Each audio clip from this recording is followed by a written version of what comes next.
RFT जरूर करवाते हैं। तो हमारा सवाल आपसे ये कि RFT क्यों डिरेंज होता है? जी आपसे सवाल, क्या क्या कॉजेज होती हैं RFT डिरेंज होने की इन पेशेंट्स? फ्लूइड लॉस ज़्यादा पूरा होगा।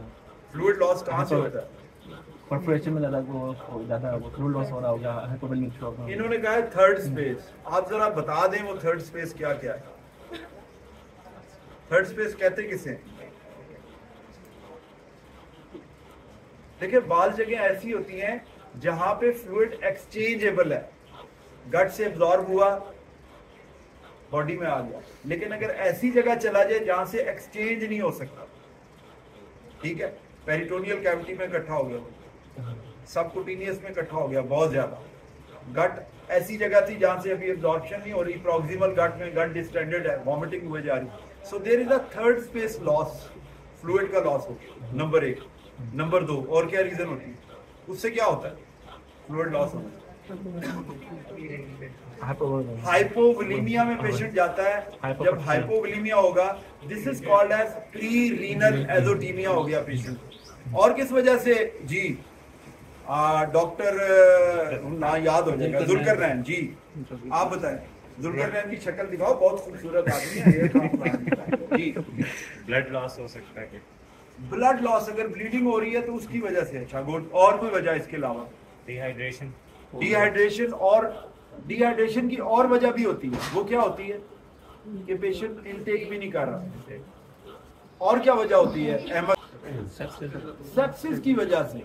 Sepsis itself cause renal damage. ATN होता है, इसमें प्रॉब्लम हो जाती है तो पेशेंट क्या हो जाता है, पेशेंट का जो यूरिया क्रिएटिनिन लेवल है वो ज्यादा होता है, ठीक है।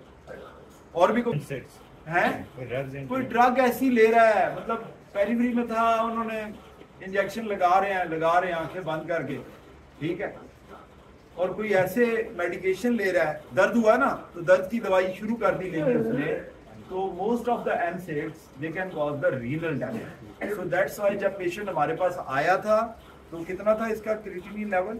5.3 पे था। इसलिए हम क्या कहते हैं, हर मरीज के लिए क्या कहते हैं, जितने भी एक्यूट एब्डोमेन के पेशेंट आते हैं, क्या करना है आपने? वाइट बोर्ड IV लाइन डालते हैं, और क्या करते हैं? रिससिटेशन प्रॉपर करते हैं। और हम किस चीज की कोशिश करते हैं कि यूरिन आउटपुट कम से कम 500 ml हो जाए तो फिर हम ऑपरेट करें, ताकि प्रॉपरली रिससिटेट हो जाए पेशेंट। और by the time 500 urine output आ जाएगा तो पेशेंट का ये वाला सिस्टम जो है ना सारे का सारा ठीक हो जाएगा, ठीक है।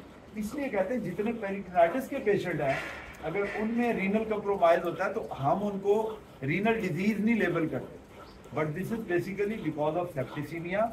And most of the time I think 95% cases में जब आप रिससिटेट कर लेते हैं तो वो पेशेंट क्या हो जाते हैं, उनका जो रीनल फंक्शन है वो नॉर्मल हो जाता है।